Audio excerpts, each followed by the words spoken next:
December 15th, 1985. Inside a Washington, D.C. convention center, more than 100 wanted criminals are laughing, drinking champagne, and hugging cheerleaders. They believe they've won free tickets to a sold-out Washington Redskins game and access to an exclusive VIP celebration. What they don't know is that every waiter refilling their glasses, every smiling usher, every cheerleader offering congratulations is an undercover U.S. Marshal carrying a concealed pistol. In less than 45 seconds, a man in a top hat will step to the microphone and deliver the worst news of their lives. You're all under arrest. Side doors will burst open, 25 tactical officers will flood the room with weapons raised, and 101 fugitives, murderers, drug kingpins, armed robbers will freeze as the trap snaps shut. But here's the insane part. These criminals didn't stumble into this ambush. They replied to it. They thanked the marshals for the invitation. So how did law enforcement convince over 100 dangerous fugitives to voluntarily walk into handcuffs? And what happens when a room full of armed men realized at the same moment that they've been played? To understand that, you have to go back to the United States in 1985. The U.S. Marshals were overwhelmed. There were more than 250,000 behind fugitives nationwide, hundreds in Washington, D.C., alone. And every arrest meant kicking down a door that could hide a shotgun. Deputies came back with bullet holes in their vests or didn't come back at all. The fugitives weren't hiding in the shadows. They lived openly in neighborhoods where patrol cars didn't slow down. Murderers, escaped prisoners, and armed robbers sleeping with guns within arm's reach. When someone knocked, they shot first. District Marshal Herbert Rutherford watched seasoned deputies burn out, quit, or end up in body bags. For every fugitive captured, 3 more warrants stacked up. Chasing criminals one by one wasn't law enforcement anymore. It was attrition, and they were losing. Rutherford needed something impossible. Dozens of arrests at once. No gunfights. No chance for resistance.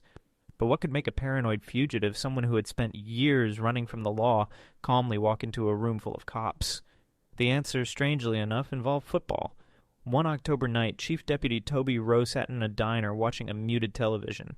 The Washington Redskins were 7-1 and charging toward the playoffs. Every game was sold out and scalpers were charging hundreds of dollars per ticket. In a city tearing itself apart with drugs and violence, the Redskins were the one thing that still made people happy. Rowe stared at the screen, and something clicked. He turned to Rutherford and said, "What if we stop chasing criminals and make them come to us?" Rowe grabbed a napkin and started sketching. Free Redskins tickets, a VIP party, food, champagne, excitement. Get the fugitives relaxed, happy, feeling lucky, then lock the doors and arrest everyone at once. It violated every rule of traditional policing. It relied on criminals being greedy enough to walk into an obvious trap. But Rowe believed one simple thing. Fugitives aren't stupid. They're greedy, and greed makes smart people do profoundly dumb things. Rutherford stared at the napkin for a long moment and then said, "Let's pitch it." 2 men sitting in a diner had just designed the most audacious manhunt in American history. An idea scribbled on a diner napkin wasn't enough to catch criminals. To make it real, the marshals needed approval. A fake company, thousands of invitations, and officers willing to dress as waiters and cheerleaders. Most importantly, they needed fugitives to actually show up. Because if even one paranoid criminal sensed a trap, the entire party could turn into a bloodbath. The question keeping everyone awake was simple and terrifying. What psychological weakness could make a man who'd evaded capture for years willingly walk into a room full of cops? And what would happen when more than 100 armed fugitives realized at the same moment that they'd been tricked? In October 1985, Toby Rowe pitched the scheme. Some deputies laughed at first. Inviting murderers to brunch sounded insane. But as Rowe kept talking, the room went quiet. The plan was precise. Create a fake company called Flagship International Sports Television. Print 3,000 official-looking letters announcing free tickets to the December 15th Redskins versus Bengals game, plus a raffle for season tickets and a trip to Super Bowl X. Mail them to every fugitive with a known address and invite them to a VIP brunch at a downtown convention center. Anyone who walked through the door would be arrested. The genius wasn't the tickets. It was the psychology. Life on the run is lonely. You can't trust anyone. You watch football alone in a cramped apartment, flinching at sirens, sleeping light with a gun nearby. Then one day, a letter arrives telling you that you're special, that you've won something, that for once you're not being hunted. The marshals weren't offering tickets. They were offering the one thing life as a fugitive strips away completely: the feeling of being a winner. That craving overrides almost every survival instinct. The invitations were printed on fake letterhead and signed by a fictional executive whose name itself was a private joke. The reply phone line played "I Fought the Law" as hold music. Every detail was carefully designed, professional enough to look real, playful enough to feel harmless. By late November, the letters went out across Washington, D.C., and then there was silence. 1 week passed, then 2. The task force began to worry that the criminals had seen through it. Then the phone rang. A man wanted for armed robbery confirmed his attendance and asked if he could bring his girlfriend. The deputy answering the call said yes, without hesitation, and then had to cover her mouth to keep from screaming after hanging up. One fish wasn't enough. They needed dozens. Every quiet day felt like failure. Then the calls started coming in faster. Fugitives thanked the receptionist for the invitation. One asked what he should wear. Another wanted details about the buffet. Someone else asked about the open bar. Deputies fought to stay in character while career criminals politely scheduled their own arrests. Within 10 days, 160 fugitives had replied, with dozens more planning to just show up unannounced. Some even bragged to Waterton neighbors about their free tickets. One reportedly showed the invitation to know his parole officer. The boldest, most reckless criminals were volunteering themselves. A few cautious ones threw the letters away, but greed proved far more powerful than paranoia. Still, the danger was enormous. Every fugitive attending was potentially armed, desperate, and willing to kill to avoid prison. If a single guest sensed the trap early, if someone noticed exits too well covered or a waiter's paying too much attention, one gun could come out, and the ballroom would instantly become a shooting gallery. The Marshals had only one advantage: surprise. And they would get only one chance to use it. With the guest list growing, the Marshals knew the plan would live or die on execution. They assembled 166 officers from across the country, deliberately avoiding local police that fugitives might recognize. The convention center ballroom was resolved, every entrance and exit mapped, and a tactical team positioned out of sight in the corridors. The trap was set, but now came the hardest part. The Marshals would have to host a party while surrounded by armed killers. One wrong look, one slip in behaviors, and everything would collapse. To survive, they had to stop thinking like cops and start thinking like actors. In a warehouse across town, SWAT officers rehearsed carrying trays of croissants without instinctively reaching for their weapons. Tactical specialists who had spent years breaching doors practiced pouring coffee with warm, believable smiles. Gruff deputies memorized cheerful lines like, "Right this way, sir, and more champagne." The absurdity was surreal. Hardened lawmen training to play caterers for an audience of fugitives, but the stakes were deadly serious. One mistake could start a shooting. Every rehearsal was treated like a stage production with lives on the line. The most brilliant detail was the greeting at the entrance. Female deputies were dressed as Washington Redskins cheerleaders and positioned to welcome every guest with an enthusiastic hug. It looked ridiculous, but it was genius. The hug doubled as a rapid weapons check. In 3 or 4 seconds, they could feel for a gun at the waist, a knife in a pocket, anything hard or metallic. If a weapon was detected, a subtle signal would alert backup before the guest reached the ballroom. If he was clean, he was waved through with a smile, thanking the very person who had just frisked him. Distraction was the next layer. 2 of the largest marshals drew the strangest assignments of their careers. One would wear a full-body chicken mascot costume, a knockoff of the famous San Diego chicken. The other would dress as an unofficial Redskins mascot, complete with a headdress and jersey. These weren't jokes. They were tactical camouflage. Loud music, dancing mascots, constant movement, and visual noise kept attention away from exits, security positions, and the waiters who were watching too closely. Full dress rehearsals were run in the warehouse, with the ballroom layout taped onto the concrete floor. Some deputies played hosts while others acted as fugitives, testing every movement, every signal, every contingency. Early runs were messy, and an usher forgot to hand out name tags. A waiter accidentally used a real name. The deputy in the chicken suit overheated and had to be pulled out. Small errors, but potentially fatal ones. So they drilled again and again until the operation flowed smoothly, like a choreographed performance. Every undercover officer carried a concealed pistol, every single one, but the goal was to never draw it. Because if one fugitive sensed danger and reached for a weapon, there wouldn't be time to aim. There would only be chaos, screaming, and bodies. In the final briefings, the message was repeated over and over. Stay in character, keep your hands visible, trust the plan, pray no one notices. December 15th, 1985 arrived cold and gray. Before sunrise, unmarked trucks unloaded equipment through the convention center's service entrance. Banners, buffet tables, sound systems, champagne cases, and mascot costumes. By dawn, the grand ballroom had been transformed into what looked like a genuine VIP celebration. Buffet tables sagged under scrambled eggs, bacon, pastries, and fruit. Redskins banners covered the walls. Red and gold balloons floated in the corners. Television screens looped highlight reels while fight songs echoed through the room. Everything looked perfect. Nothing looked like a prison.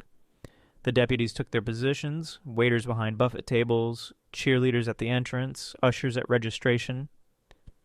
The chicken mascot practiced one last awkward dance. The tactical team waited silently in the corridors, invisible but ready. At 9 o'clock, the doors were scheduled to open. Every undercover officer checked their concealed weapon one final time. Then they waited. At 8 o'clock, an hour early, the first fugitive arrived, too excited to wait. The team scrambled into the character. A cheerleader intercepted him with a bright smile and wrapped him in a long, enthusiastic hug, using those few seconds to confirm he wasn't armed. "You're a winner, right this way." A tuxedoed usher guided him to the registration desk, where his name was checked against the list, and a bright name tag was pinned to his chest. The color secretly coded his threat level: blue for low risk, red for dangerous. For the most violent offenders, staff announced them as double winners, a quiet signal to watch them closely when the takedown began. The man noticed nothing. He was too busy smiling at free coffee and donuts, feeling lucky for the first time in years. Guests trickled in steadily. By mid-morning, more than 100 wanted criminals filled the ballroom, the largest concentration of fugitives under one roof in Washington, D.C. history. Not a single one knew they were surrounded. They loaded plates at the buffet, clinked champagne glasses, laughed at the mascots, and posed for photos. Some recognized each other from past crimes or old prison stints, but today they were just fellow winners at a party. The atmosphere was surreal. Charles Watkins, one of D.C.'s 10 most wanted fugitives for homicide, stood near the buffet calmly eating a pastry and debating playoff chances. Accused murderers chatted with drug dealers about the weather. Armed robbers laughed for photos. For one morning, every man in that room stopped running. The marshals exchanged subtle nods. The trap was full. The doors were about to lock. Now came the most dangerous half-minute of the entire operation. Deputy Marshal Louis McKenna, dressed in a ridiculous top hat and tails, stepped onto the stage like a game show host and tapped the microphone. The music lowered. Conversations faded. More than 100 faces slowly turned toward him. Around the room, undercover marshals drifted casually toward the exits and locked them one by one, movement so natural no one noticed. Behind the walls, the tactical team in full gear silently moved into breach positions. McKenna smiled at the crowd. "Ladies and gentlemen, thank you all for coming. I hope you're enjoying yourselves." The fugitives cheered and raised their glasses.